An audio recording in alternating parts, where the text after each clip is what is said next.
Hey guys, I'm in a cemetery here in Rigo. As you can see behind me, there's tombstones, and we're right beside one of my favorite trees here in all of Rigo. I've made a video in front of this tree last year. Woohoo! Oh, that's my bike. Look at this beautiful tree! This tree is magical. I hugged it last year, and I'm gonna hug it again after this video. You should see what I'm seeing right now. It's actually magical. I say magical a lot because it's one of my favorite words. Yeah. So I'm here meditating in a cemetery. There's actually no one here, and I know it's going to be quiet, and I don't think I'll be interrupted, but of course, you never know, right? And the theme for today is having faith and the idea of spirituality, and what do we choose to feed our energy towards? What do we want to believe in? So I have beautiful conversations with my neighbor who's 60 years old, and she's a disabled woman. I mean, she walks, but she has a lot of health problems. She takes about 25 pills a day just to keep herself healthy. And we talk a lot about faith and what's going on in the world, and there's certain points we do agree on, which is life is testing us. We're living in 2020 now. It's August. It's been 8 months. We've made it through more than half of 2021.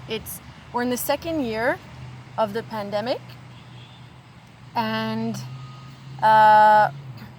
I feel like a lot of us, I'll speak for myself, I'm still at this point asking a lot of questions.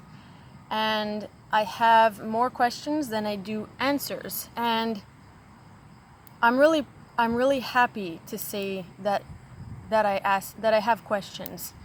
I have an inquisitive mind. I have a very keen sense of perception, and I really value observation and interviewing people, getting testimonials and first-hand experiences.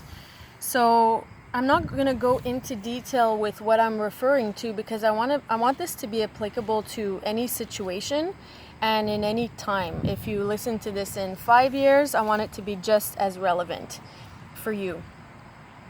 So the whole question about faith, my faith was tested today, actually. I created an Airbnb listing, and in the agreements, they ask you to check a box to say that you've verified that your zoning allows for Airbnb to operate in. And since I recently moved here, I wasn't sure, but I did know about people using Airbnb because I did some door-to-door work, and through that I found out there are people using Airbnb. So in my mind I said, well, they must have checked. But I went and checked anyway, and they asked me what my address was, and they were going to check for my place. And then they came back to me a few days later, which was today, finding out, and I opened my email saying it's not authorized. Here's the document. We're not in a zone that allows for Airbnb. So my first reaction was, that's not fair. Other people are doing it. If I do it, would anyone really check? And is there going to be any consequences? And I've come to a point in my life where my criteria for making choices is simplicity, lightness, and balance. And clearly, because of all the questions I was asking myself about whether it made sense to take down the listing or not, I eliminated all my questioning and decided I was going to remove the listing to preserve the balance and lightness and simplicity in my life. And I gave up my frustration to a higher power, and I prayed and I said, this is happening because something much better is waiting right on the other side. I don't know what it is. If my room downstairs that I just staged and spent 2 weeks painting, cleaning, staging, if it's not going to be an Airbnb rental, then it's obviously meant for something more important or more valuable that's going to contribute to my highest good. So shortly after having made that prayer, I get a call from the owner of the school that I'm registered to. And she told me that she wants to sell me her school when she retires. And it's the second time she tells me this. And I've never met this woman. We've had a few conversations on the phone. And she had an instant feeling of connection and affinity with me. And she told me again today. And she's not the first person to tell me something like that. I've had people say that before, where I'm going to be the owner of their place, or I'm going to go far in life, and all these things. So to me, that was a reminder that I'm on the right track, and to keep praying and to keep having faith. And, if you really want to access the unlimited potential of who you are and what your soul wants to bring to this planet and to the world, first, let go of how you think it should go. And if you're disappointed, that's fine. If you're discouraged, that's fine. If you're angry, that's fine. And you can also let it go and leave it in the hands of a higher being and a higher intelligence. And then once you let it go, have faith that something better is on its way. And I can guarantee you something, and you stay open. If you stay open and receptive, something magical and miraculous, I promise you, is going to come your way. So, on that note, today we're going to open our heart, the heart chakra right here. We're going to open it, and the intention is to receive, the intention is to allow, and the intention is to connect. So start taking deep breaths, close your eyes,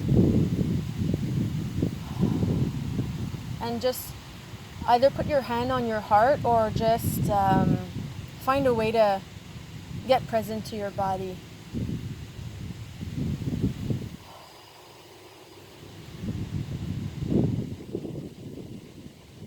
So there's a lot of wind today, and it's a fresh wind. It's refreshing and very enjoyable.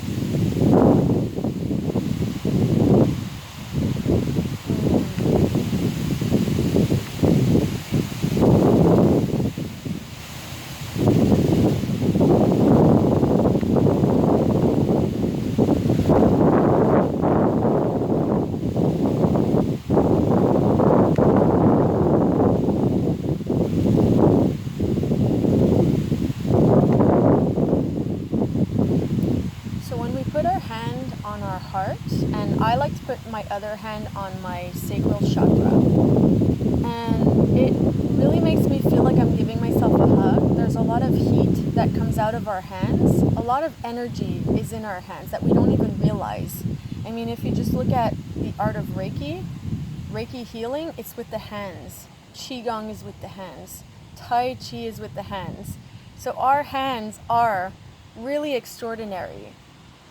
So just put it on your heart and put it on any area of your body that you feel needs a hug. And there's an instant sense of calmness when you do that.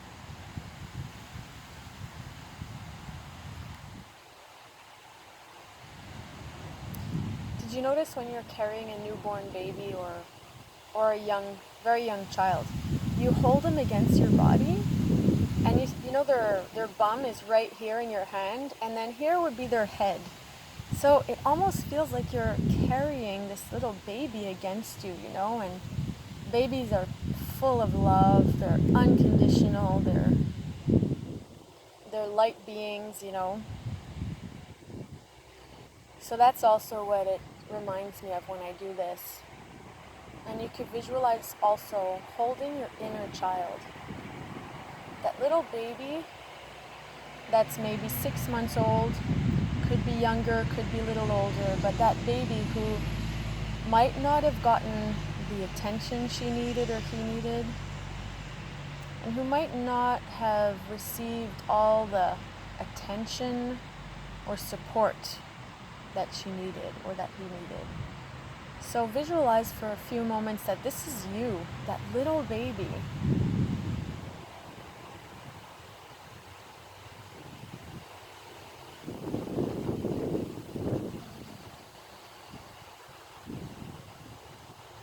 And give yourself all that love that you would have really wanted. And the affection. And the safety. And the attention. And really let yourself receive that. Picture how happy that baby is right now. Maybe he's sleeping or she's sleeping.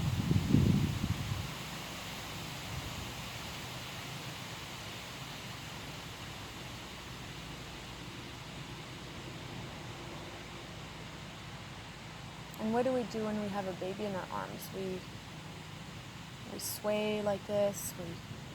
Sometimes we sing them a lullaby, or we hum, or we walk around, or we dance around gently to soothe them and to reassure them. So do that for yourself just for the next few moments and be that baby right now. And be that soothing presence.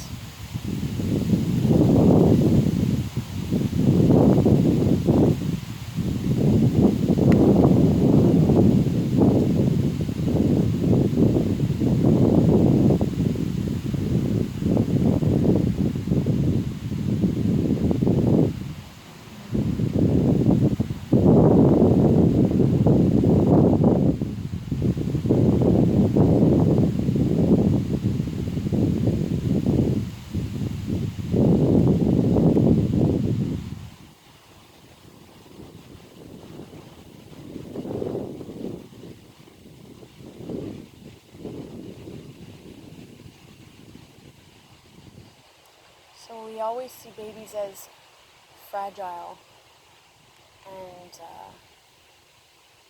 innocent and naive. And what if for just a few moments you're fragile and innocent and naive, and you can let yourself be taken care of?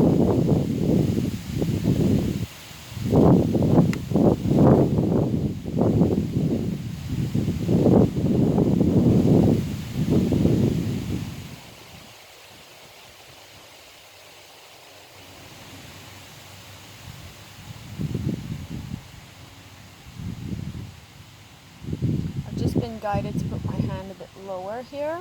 That's around the solar plexus area. So I've been guided to do that, and I'm just going to go ahead and lower this left hand to my root chakra, and I'm going to switch the hands because this one's getting tired.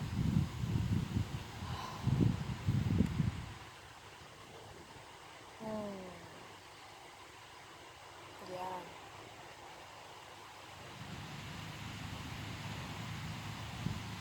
Oh, wow. I just got a message that this is the area where we carry a baby in our belly. So you can do that with yourself and picture that you're still in your mother's belly, in your mother's womb, and you're actually doing this for your mom.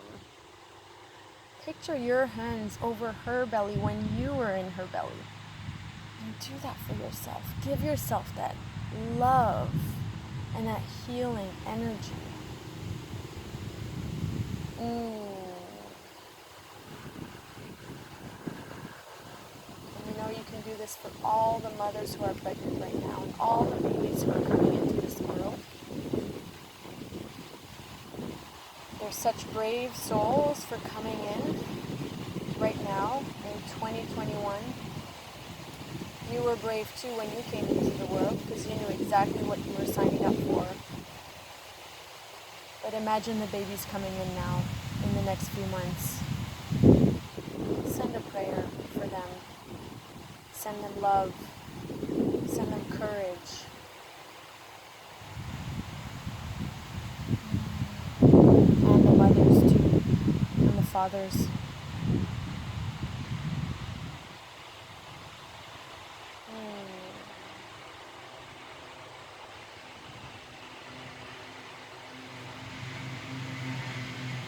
So see how for the rest of the day you can really nurture this inner child, literally inside, inner. And I look forward to seeing you again soon. Namaste.